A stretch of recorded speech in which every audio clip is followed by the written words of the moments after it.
अस्सलाम वालेकुम नाज़रीन, प्रोग्राम खबर और तजिया के साथ मैं हूं मुज़म्मिल सरवर्दी। आज कोयटा में एपेक्स कमेटी के इजलास में वज़ीर आज़म और आर्मी चीफ दोनों शरीक हुए और वहां पर दहशतगर्दी के हवाले से बड़े फ़ैसले हुए। वज़ीर आज़म का ख़िताब आप सब ने सुना होगा। इस हवाले से आर्मी चीफ की वहाँ मौजूदगी ये बता रही थी कि एक बड़े ऑपरेशन की तैयारी है बलूचिस्तान में इन बलोच दहशतगर्दों के हवाले से।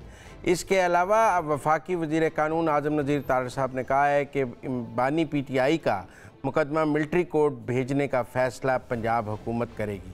इसका मतलब है वो 9 मई के हवाले से हो या अडियाला जेल में जो फ़ौज की तकसीम के हवाले से बातचीत की जा रही है, लेकिन जो भी फ़ैसले हैं वो पंजाब हुकूमत ये फ़ैसला करेगी कि ये मुकदमात जो हैं मिलिट्री कोर्ट में भेज दिए जाएं और उनकी सिफारिश पर फिर मिलिट्री कोर्ट में भेजा जाएगा।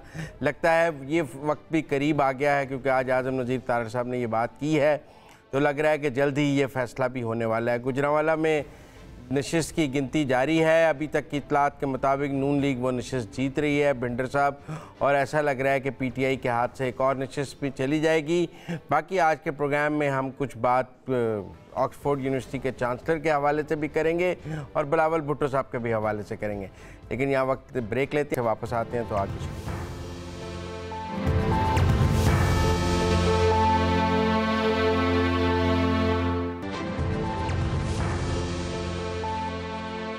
वेलकम बैक नाज़रीन। बरतानवी अखबार डेली मेल जिसकी एक बड़ी खबर हमारे सामने आ चुकी है। ऑक्सफोर्ड यूनिवर्सिटी के चांसलरशिप के लिए हमने देखा कि इमरान खान का नाम सामने था। अब कुछ ईमेल्स हैं जो कि ऑक्सफोर्ड यूनिवर्सिटी को मौसूल हुई हैं, जिन ईमेल्स में ये एतराज़ उठाया जा रहा है कि इमरान खान साहब को चांसलर नहीं बनाया जा सकता क्योंकि करप्शन के केसेस उन पर हैं, जेल की सलाखों के अंदर वो मौजूद हैं इस टाइम। इसी पर हम बात करेंगे। स्टूडियो से तो मौजूद है मुज़म्मिल सरवर्दी साहब हमारे साथ, और जबकि लंदन से ब्यूरो चीफ हम न्यूज़ रफ़ीक मुग़ल साहब ने ज्वाइन किया। रफ़ीक, थैंक यू सो मच। रफ़ीक, अब मुझे ये बताएगा कि मैक्सिमम यूनिवर्सिटी इंतज़ामिया को इन ईमेल्स के मौसूल होने के बाद हम क्या देखते हैं कि इंतज़ामिया जो यूनिवर्सिटी की मैनेजमेंट है वो मैक्सिमम क्या चांसलर की उम्मीदवारी पर एतराज़ उठा सकती है? जी, बहुत शुक्रिया आपका। सबसे पहली बात यह है कि जो ईमेल्स गई हैं यूनिवर्सिटी को, बाकायदा तौर पर वो कहा यह जा रहा है कि जो पिटीशन दायर किया उन्होंने, वो जो कमेटी है जिस कमेटी ने इंतखाब करना है चांसलर का, ये चांसलरशिप जो है वो फरवरी के महीने में उस वक्त ये सीट खाली हुई थी जब जो साबिक चांसलर थे उन्होंने इस्तीफा दे दिया था। तो उसके बाद से जब ये सिलसिला शुरू हुआ तो 5 लोग इस वक्त जो हैं वो चांसलरशिप के लिए अपने कागजात नामजदगी जमा करवाए हुए हैं। और मैं आपको यहाँ पर यह भी बताता चलूं कि बरतानिया के साबिक 3 वज़राए आज़म, जिसमें बड़ी क्रेडिबल लेडी हैं थेरेसा मे, उनके भी कागजात थे। बोरिस जॉनसन जो कि कोरोना के टाइम में बरतानवी प्राइम मिनिस्टर थे, उनके कागजात शामिल थे। और टोनी ब्लेयर जो कि लेबर पार्टी को हेड करते थे, बरतानवी साबिक प्राइम मिनिस्टर हैं, उनके भी कागजात नामजदगी दाखिल थे। लेकिन ये तीनों जो हैं ये दौड़ से निकल चुके हुए हैं। 4 उम्मीदवारान के अलावा इस वक्त इमरान खान साहब का नाम है। लेकिन कहा यह जा रहा है, जो यहाँ पर निगाह रखने वाले हैं, वाकफान हाल है, उनका यही कहना है कि जो खान साहब के ऊपर करप्शन के चार्जेस, इल्जामात हैं पाकिस्तान में, जिस तरह आपने जिक्र किया कि वो जेल की सलाखों के पीछे हैं। बादी नजर में यही कहा जा रहा है कि यूनिवर्सिटी शायद अगले आइंदा आने वाले 10 साल के लिए ऐसा रिस्क नहीं लेगी कि वो खान साहब को चांसलरशिप का वो सिलसिला करें। और दूसरी बात यह है कि जो उनका रूल्स हैं उनके, उसके मुताबिक कोई भी शख्स ऐसा जो किसी असेंबली का मेंबर हो, नेशनल असेंबली का या प्रोविजनल असेंबली जो है कानून साज असेंबली, उसका अगर मेंबर होता है वो, तो वो इस चांसलरशिप का अहल नहीं रहता। क्योंकि PTI या इमरान खान साहब के चाहने वाले, मोहब्बत करने वाले पाकिस्तान में बहुत ज्यादा लोग वो ये भी तो देख रहे हैं कि खान साहब जेल की सलाखों से निकल करके वो दोबारा कुर्सी इख्तिदार पर बैठे हैं, प्राइम मिनिस्टर बने, तो वो मेरा ख्याल है कि इस चीज को भी। अच्छा, नहीं रफ़ीक मुग़ल साहब, ये जो पिटीशन और ईमेल्स आई हैं, तो अगर इतनी ही एक पिटीशन और इतनी ही ईमेल्स खान साहब के हक में आ जाएं तो फिर यूनिवर्सिटी क्या करेगी? क्योंकि अभी तो खिलाफ आई है ना, कल से हक में आनी शुरू हो जाएंगी, फिर क्या होगा? मुज़म्मिल साहब, उसके ऊपर भी काम खान साहब के जो चाहने वाले हैं वो कर रहे हैं। जुल्फी बुखारी बड़ा नाम है, इमरान खान साहब के पुराने रफीके कार हैं। उन्होंने एक लॉबिंग फर्म है उसको हायर कर रखा है, कॉलेज ग्रीन उस लॉबिंग फर्म का नाम है, वो अपना काम कर रही है। और हाउस ऑफ लॉर्ड्स जो बरतानवी पार्लियामेंट का ईवान बाला है, और उसके अंदर एक गुज़िश्ता दिनों प्रोग्राम भी हुआ जिसके ऊपर एक खतीर रकम जो है वो खर्च की गई थी। अभी बहुत सारे आर्टिकल्स इमरान खान साहब के हक में भी यहाँ पर नशर होंगे, वो भी आएंगे। और जो अगर इस तरह की सूरत बनती है तो वैसे अगर देखा जाए नामों की क्रेडिबिलिटी के एतबार से जो 5 नाम है, उन 5-6 नामों में जो इस वक्त क्रेडिबल नाम है वो इमरान खान साहब का ही है, साबिक प्राइम मिनिस्टर हैं। लेकिन मुजम्मिल साहब यहाँ पर एक बड़ी अहम बात क्या है कि जो 190 मिलियन पाउंड का वो केस है अल कादिर ट्रस्ट का, तो वो मुझे लगता ही है बतौर जर्नलिस्ट, अगर मैं it would be fair to say that अगर मैं इस पे बात करूं तो वो आड़े आएगा इनका, वो इनकी चांसलरशिप के लिए वो मामून और मददगार साबित नहीं होगा। वो उसमें लेकिन हमारे यहाँ रफीक मुगल साहब, हमारे यहाँ पाकिस्तान में ये भी तो कहा जा रहा है ना कि ये ऑपरेशन गोल्डस्मिथ है और गोल्डस्मिथ फैमिली उनको चांसलर बनवाना चाहती है। तो मैं ये भी समझना चाहूँगा कि गोल्डस्मिथ फैमिली का ऑक्सफोर्ड यूनिवर्सिटी पर कितना असर व रसूख है कि वो अपनी मर्जी का चांसलर वहाँ से बनवा सकते हैं। असर रसूख तो जाहिर है यहाँ पर बिहाइंड द सीन बड़ा होता है, लेकिन फिर भी ऑक्सफोर्ड यूनिवर्सिटी का चांसलर होना पूरी दुनिया में ये बहुत बड़ी क्रेडिबिलिटी की बात है। और जो जिस केस का मैं जिक्र कर रहा था आपसे, वैसे तो जुल्फी बुखारी साहब और उनकी जो हायर की गई लॉबिंग फर्म है वो तो इसी चीज को जो आप फरमा रहे हैं बिल्कुल बजा फरमा रहे हैं, इसी चीज को वो आगे लेकर के आना चाह रहे हैं। लेकिन जो 190 मिलियन पाउंड का अल कादिर ट्रस्ट का केस है वो रकम यहाँ सीज हुई पड़ी है बरतानिया की सरजमीन पर, वो बरतानिया की सरजमीन से रिलेटेड केस है, तो ये उनके लिए बड़ा हडल साबित हो सकता है। अगर खान साहब की नॉमिनेशन वहां पे नहीं होती, जो कि नॉमिनेशन होनी है अक्टूबर के आखिर में, 24 अक्टूबर मेरा ख्याल है, ये ऑनलाइन वोटिंग का सिस्टम होगा। जो इनकी कमेटी है, जो गवर्निंग बॉडी है, वो इसको नॉमिनेट करेगी, तो उसके लिए मसला बनेगा। लेकिन अभी 6 वीक अभी यूके में इसके लिए पड़े हुए हैं, क्योंकि फर्स्ट वीक ऑफ अक्टूबर में शॉर्ट लिस्ट होंगे ये सारे नाम जो हैं। अच्छा रफीक, अभी 190 मिलियन पाउंड केस की आपने बात की, उसका एक मिनट सना एक मिनट रफीक मुगल साहब, क्या कमेटी के पास इमरान खान को नाअहल करने का अख्तियार है या ये वोटर की मर्जी है वो वोट डाले या ना डाले? मुजम्मिल सोहरवर्दी साहब, कमेटी के अंदर वोट ही पड़ेंगे, जिसको ज्यादा वोट मिलेंगे वो चांसलर बनेगा ऑक्सफोर्ड यूनिवर्सिटी का। अब हर शख्स अपना वोट देगा, वोट देने का वो राइट रखता है। तो फिर नॉमिनेशन तो खत्म नहीं हो सकता। फिर आप ये कहें कि अब इमरान खान का नॉमिनेशन तो खत्म नहीं हो सकता, वो इलेक्शन हार सकते हैं लेकिन उनका नॉमिनेशन तो आखिर तक मौजूद रहेगा ना? ऐसा ही है जी, ऐसा ही है, वो या हारेंगे या जीतेंगे। लेकिन जो मैं बात कर रहा हूँ जीतने के चांसेस के एतबार से, वो इसलिए कम है कि एक तो खान साहब जेल के अंदर हैं, दूसरा खान साहब ने निकल करके वो ईवान इक्तदार की राह देख रहे हैं। अगर वो ईवान इक्तदार की राह देख रहे हैं तो फिर यहाँ वो तो रफीक मुगल साहब, वो तो वोटर की मर्जी है ना। ये 2.5 लाख वोटर वो हैं जो ऑक्सफोर्ड से पढ़ कर गए हैं, इनमें अक्सरियत गोरों की है या अक्सरियत एशियंस की है जो वोटर हैं? सुरवर्दी साहब, 2.5 लाख ऑक्सफोर्ड के जो डिग्री होल्डर्स हैं वो हैं, लेकिन जो वोट करेंगे वो कमेटी करेगी। जाहिर है उस कमेटी में अगर इनकी अक्सरियत हो जाती है तो हम ये नहीं कहते कि इस वक्त इमरान खान साहब के ऊपर, चूंकि इमरान खान साहब पर फर्द जुर्म आयद नहीं है पाकिस्तान के अंदर, लेकिन वो सलाखों के पीछे मौजूद हैं। और फर्द जुर्म आयद ना होने की, चूंकि इमरान खान साहब का और पीटीआई का, जुल्फी बुखारी का, बाकी लोगों का जो उनकी कैंपेन यहाँ पे यूके में कर रहे हैं, उनका यही कहना है कि जो पाकिस्तान के अंदर इमरान खान साहब के ऊपर केसेस हैं ये पॉलिटिकली मोटिवेटेड केसेस हैं। अच्छा, इस पॉलिटिकली मोटिवेशन को, अच्छा ये एक और मैंने रफीक मुगल साहब, एक और मैंने सुना है कि कोई ट्रक है जिसके ऊपर इमरान खान के ऊपर के इल्जामात के साथ ऑक्सफोर्ड के करीब उसको फिराया जाएगा, उसे ऑक्सफोर्ड खड़ा किया जाएगा कि इमरान खान के ऊपर ये इल्जामात हैं। ऐसे किसी ट्रक की कहानी दुरुस्त है कि ऐसा एक ट्रक बनाया जा रहा है? मुझे इस ट्रक के बारे में तो मुजम्मिल साहब नहीं पता, लेकिन मुझे ये पता है कि जो कॉलेज ग्रीन लॉबिंग फर्म है उसका फंड बहुत ज्यादा है, ह्यूज फंडिंग है उसके पास। अगर वो नहीं, ये तो इमरान खान के खिलाफ ट्रक बनाया जा रहा है।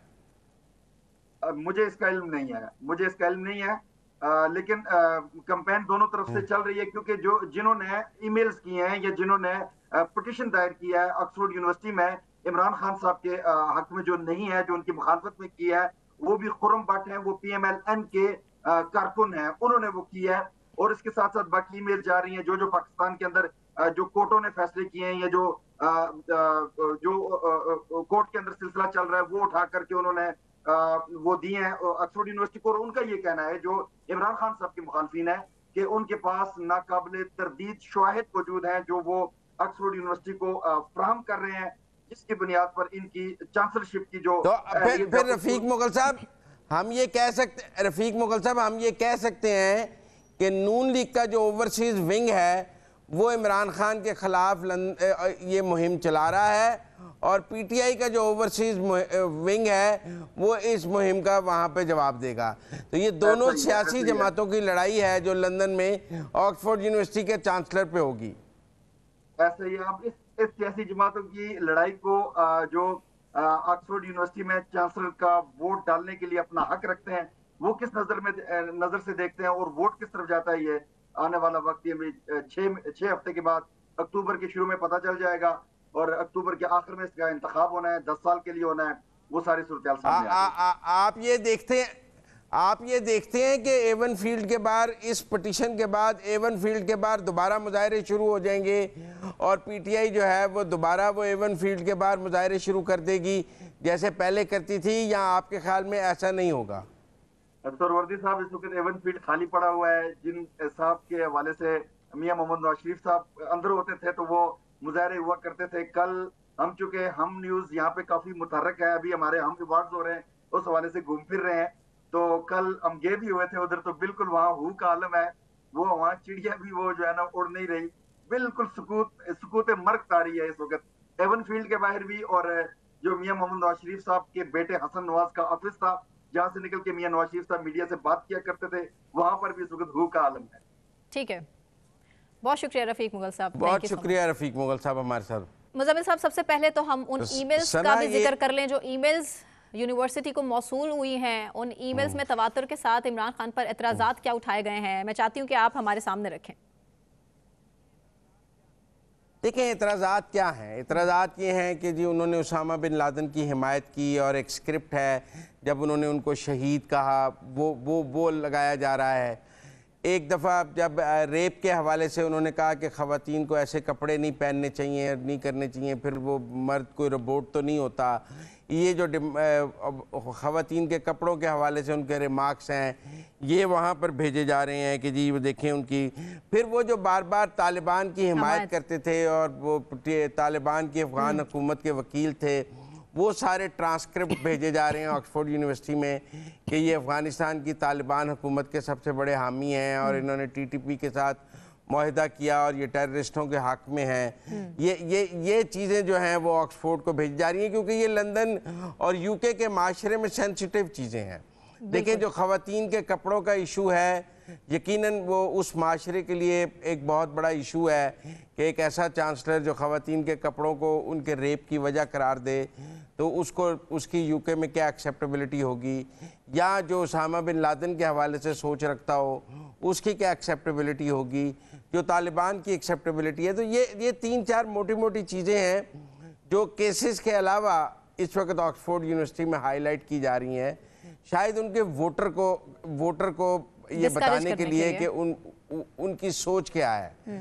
तो एक UK के माशरे में और ऑक्सफोर्ड के ग्रेजुएट्स के लिए यकीनन एक ऐसे बंदे को वोट देना जो तालिबान का हामी है, जो उसामा बिन लादेन को शहीद कहे, या जो वुमेन ड्रेसिंग पर नेगेटिव कमेंट करता हो, तो शायद वो लोग उसको वोट ना डालना चाहें, इसलिए ये चीज़ें हाईलाइट की जा रही हैं। सर, तहरीक इंसाफ का मौक़िफ़ भी इस हवाले से सामने आया है। वो ये कह रहे हैं कि ये नून लीग की तरफ से एक साजिश है, और आने वाले दिनों में मज़ीद सरप्राइजेज हैं जो कि लंदन से ही आने वाले हैं। सो वेट एंड वॉच। देखिए, बात यह है कि नून लीग की जब कल को एवन फील्ड के बाहर मुजाहरे होते थे तो वो PTI नहीं कराती थी। मतलब आप बात समझे ना, जब आप एवन फील्ड के बाहर रोज मुजाहरा कराते थे तो वो PTI नहीं कराती थी। तो अगर आज इमरान खान वहाँ ऑक्सफोर्ड में लड़े हैं तो नून लीग करा रही है, इसमें ऐसी कौन सी बात है।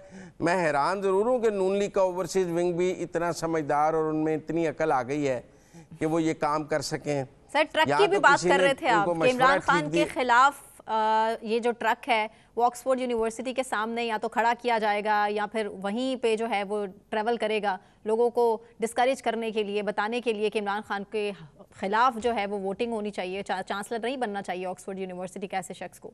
वो ट्रक की हकीकत बताइए। देखिए जी, एक ट्रक मैंने सुना है, एक ट्रक बनाया जा रहा है जिसमें खान साहब के ऊपर जो इल्ज़ामात हैं वो लेके इसको लंदन में फिराया जाएगा और वोटर्स के पास जाया जाएगा ताकि वोटर्स उस पर से पढ़ सकें चीज़ें और कर सकें। इनके ख़िलाफ़ मेरे ख्याल में इमरान खान के ख़िलाफ़ जो कैंपेन है वो कोई उनके मुखालिफ कैंडिडेट नहीं करेंगे, वो पाकिस्तान से ही उनके ख़िलाफ़ मुहिम जनरेट हो रही है और वो जो पाकिस्तानी है वहाँ पर वो स्प्लिट हो जाएंगे और वही मुहिम चला रहे हैं। अब ये मैं एक और पॉइंट कहना चाहता हूँ। क्या? कल जब इमरान खान की एस्टेब्लिशमेंट से बहुत अच्छे ताल्लुकात थे तो लंदन पे इमरान खान का कब्जा नजर आता था जी। तो आज इमरान खान के एस्टेब्लिशमेंट से अच्छे ताल्लुकात नहीं है तो आज लंदन में भी इमरान खान के खिलाफ दरखास्तें, पिटिशंस और ईमेल्स आना शुरू हो गई, वरना इनका पहले तस्वर भी नहीं किया जा सकता था। और उस वक्त नून लीग के खिलाफ ट्रक्स के थ्रू कैंपेन्स चलाई जाती थी, पोस्टर्स के थ्रू कैंपेन्स चलाई जाती थी, एहतजाज किया जाता था, सड़कों पर निकला जाता था, और अब ये नून लीग की तरफ से हो रहा है। तो इसका मतलब है कि कोई तो ताकत है जो पहले इमरान खान के साथ थी तो ये सब कुछ नून लीग के साथ होता था और अब नून लीग के साथ है तो ये इमरान खान के साथ होगा। असल ताकत तो वो ताकत है ना जो ये करवा लेती है सबसे। बेशक हम समझ गए वो ताकत क्या है। ब्रेक की तरफ जाते हैं। मैं कहना चाहता हूं ना, इससे ज्यादा मुझसे पूछें। सुनने वाले भी अक्लमंद है, वो भी समझ गए। मेरे ख्याल से ज्यादा एक्सप्लेन की जरूरत भी नहीं है इसके बाद। ब्रेक पर जाते हैं, ब्रेक से वापस आने के बाद यहीं से कंटिन्यू करेंगे। हमारे साथ रहिए।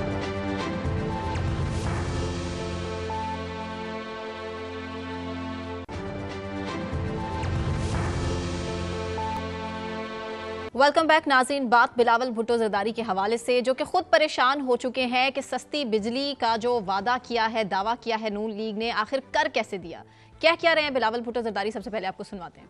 अगर मिसाइल में इजाफा होता है, पाकिस्तान के अवाम को 2 महीने के चक्कर में 12 महीनों को तकलीफ मिलता है, फिर जो है हम अपना सोलर का जो निज़ाम है, जो हमारे मंसूबे हैं, वो हम करते रहेंगे। वो अपने जो करना है वो भी वो करे, वो उनका हक है, हर सूबा का हक है। इससे पहले मैंने एक दफा इस किस्म का ऐलान देखा जब हम निकले थे लॉन्ग मार्च खान साहब की हुकूमत के खिलाफ और उसको टांगे कांपे टांगने शुरू हो गए, याद है आपको। तो आज भी कोई लॉन्ग मार्च नहीं है, ना कोई अदम एतमाद नजर आ रहा है, तो फैसला समझ से बाहर है। मुज़म्मिल साहब, आपने सुना बिलावल साहब काफी परेशान हैं। वो कह रहे हैं कि आज कोई ना अदम एतमाद है, ना ही लॉन्ग मार्च है, लेकिन फिर भी हुकूमत से हालात क्यों नहीं संभल रहे। देखिए, मैं समझता हूँ कि सिंध की परेशानी हमें समझ आ रही है। ये जो पंजाब ने 14 रुपए यूनिट का रिलीफ दिया है, इसने यकीनन दूसरे सूबों को मुश्किल में डाला है। अब आप देखें ना, लोग कहेंगे वो आप भी अपने सूबे में रिलीफ दे दें, और बिलावल साहब तो कहते थे मैं 300 यूनिट तक 500 यूनिट तक बिजली फ्री कर दूंगा, तो वो अपने सूबे में 300 से 500 यूनिट तक बिजली फ्री कर भी सकते हैं, ऐसी कोई बात नहीं है। तो अब ये एक नया ट्रेंड शुरू हुआ है जो सूबों के लिए खतरनाक है कि उन्होंने अपने फंड से बिजली सस्ती करनी है, वफाक पर डिपेंड नहीं करना। पंजाब ने ये दुरुस्त कह रहे हैं कि 2 महीने के रिलीफ से क्या होता है।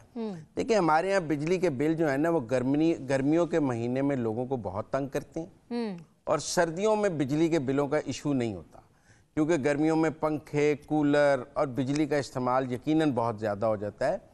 सर्दियों में ना पंखा है ना कूलर है, एक लाइट पर जलनी होती है और लोग वो लाइट का इतना बिल नहीं होता। तो इसलिए अगर अक्टूबर, नवंबर, दिसंबर, जनवरी, फरवरी फिर बिल इशू नहीं होंगे, कम इशू होंगे। मैं ये नहीं कह रहा कि बिल इशू आएंगे नहीं, लेकिन यकीनन जिस आदमी को आज 25-30 हज़ार का बिल आ रहा है, उसे 5-7 हज़ार का बिल आएगा।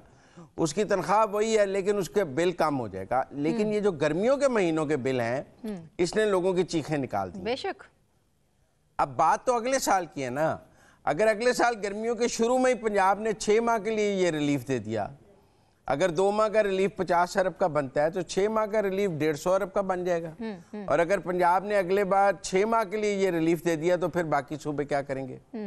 लिहाजा ये खतरे की तो बात है। इसका मतलब सूबों को अपने पैसों से बिजली सस्ती करनी पड़ जाएगी। बिलावल साहब ने तो सोलर बात सिस्टम इस इसका इन हल 2 माह निकाला की है नहीं कि है। सोलर जो सिस्टम है उसको इंट्रोड्यूस कराना चाहिए, लेकिन आपको मंशूर याद होगा इलेक्शन से पहले कुछ दावे याद होंगे बिलावल साहब के भी, उन्होंने भी सस्ती बिजली के हवाले से बड़ी यकीन दहानियां कराई थी, लेकिन अब वो कह रहे हैं चूंकि मैं वजीर आजम तो हूं नहीं, इसीलिए मैं वो सस्ती बिजली के वादे और दावे पूरे नहीं कर सकता।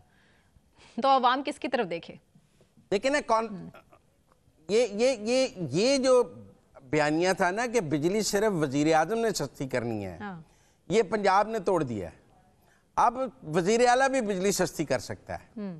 अब ये नहीं है कि बिजली सिर्फ वजीर आजम सस्ती कर सकता है, अब सूबे का वजीर आला अपने सूबे में बिजली सस्ती कर सकता है, क्योंकि आपने सब्सिडी दे के ही बिजली सस्ती करनी है ना।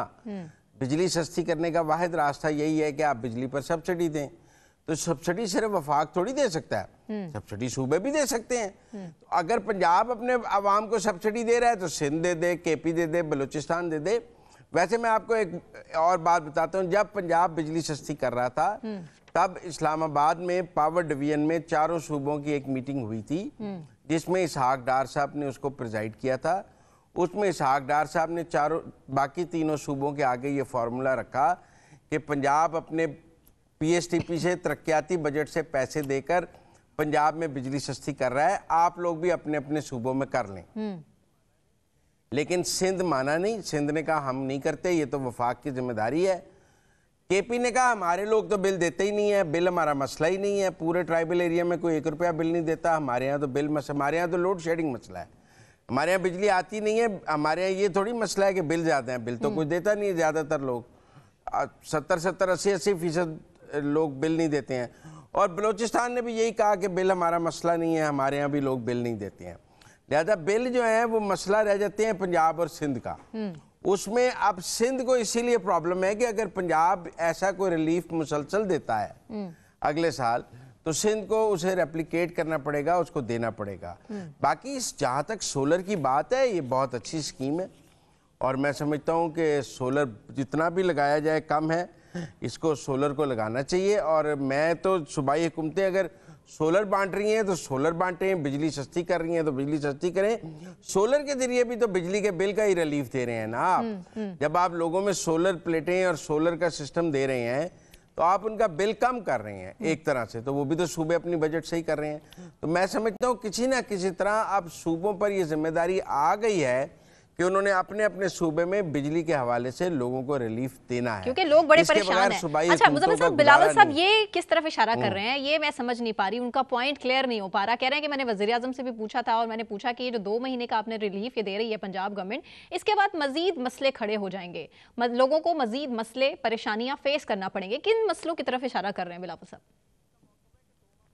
उनका मौक़िफ़ है कि 2 माह बाद बिजली दोबारा महंगी हो जाएगी तो लोगों के मसाइल फिर बढ़ जाएंगे।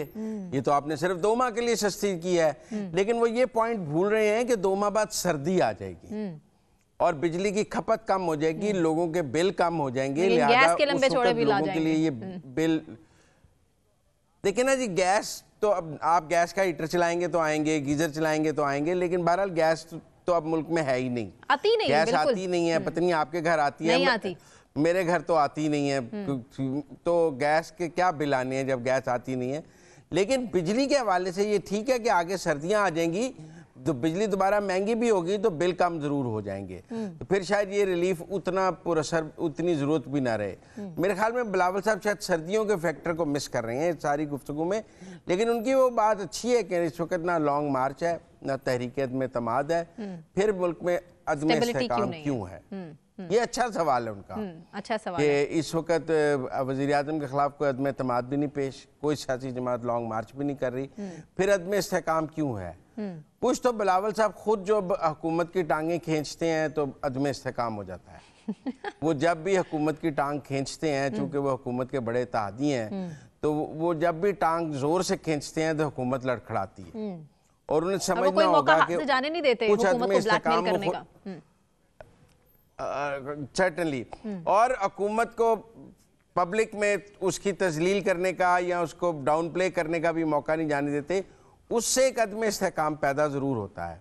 तो अगर बिलावल साहब रीजंस ढूंढने की कोशिश ही कर रहे हैं कि इस वक्त अदम एतमाद नहीं है, इस वक्त लॉन्ग मार्च नहीं है, तो फिर अदम इस्तेहकाम क्यों है, तो उसकी एक रीज़न बिलावल साहब की अपनी गुफ्तगू और उनकी अपनी पॉलिसी भी है, जिसमें यह है कि हर वक्त नून लीग के ऊपर हमला करते रहना है, हमला करते रहना है, हमला करते रहना है। मारो कम घसीटो ज़्यादा की जो पॉलिसी है उनकी, उससे भी अदम इस्तेकाम है। कुछ अदलिया के फैसलों के हवाले से भी अदम इस्तेकाम है, क्योंकि जो जुडिशल एक्टिविज़म है अब वो भी पाकिस्तान की पॉलिटिकल स्क्रिप्ट को बहुत, फैब्रिक को बहुत ब्रेक कर रहा है और उसमें इंटरवेंशंस कर रहा है। मैंने पहले भी कहा है कि हमें मिलिट्री इंटरवेंशन से भी और मिलिट्री एक्टिविज़म से भी प्रॉब्लम थी, मिलिट्री इस्टेब्लिशमेंट से प्रॉब्लम थी। अब एक जुडिशल इस्टेब्लिशमेंट और जुडिशल एक्टिविज़म हम देखते हैं, वो भी पॉलिटिकल सिस्टम को कमज़ोर कर रहा है। जो पार्लियामान और अदलिया की आज़ादाना फैसलों को हम जुडिशल एक्टिविज़म कह सकते हैं। हम अदलिया के जब वो आइन को रीराइट करते हैं उसको जुडिशल एक्टिविज़म कह सकते हैं। जब वो आइन से और कानून से बाहर निकलकर फैसले करते हैं उनको हम जुडिशल एक्टिविज़म कहते हैं। जब वो वज़ीर आज़म को घर भेजते हैं हम उसको जुडिशल एक्टिविज़म कहते हैं। जब वो किसी एक पार्टी को मकबूलियत का सर्टिफिकेट देते हैं हम उसको जुडिशल एक्टिविज़म कहते हैं। ये इनके काम नहीं है। बिल्कुल ठीक। जब वो 3 दिन की मोहलत को 15 दिन करते हैं हम उसको जुडिशल एक्टिविज़म करते हैं, क्योंकि उनके पास ये इख्तियार नहीं है कि वो 3 दिन को 15 दिन करें। आइन में जो लिखे हुए हैं उनके पास ये इख्तियार नहीं है कि वो आइन री राइटिंग ऑफ द कॉन्स्टिट्यूशन या लॉ करें। इसको हम जुडिशल एक्टिविज़म कहते हैं और ये हो रहा है, ऐसा नहीं है कि ये नहीं हो रहा है, और इसी को जुडिशल एक्टिविज़म कहा। बिल्कुल ठीक, बिल्कुल ठीक। बहुत शुक्रिया मुजम्मिल साहब। इसी के साथ मुझे सना कहवान को इजाज़त दीजिए। अपना बहुत ख्याल रखिए। अल्लाह हाफ़िज़।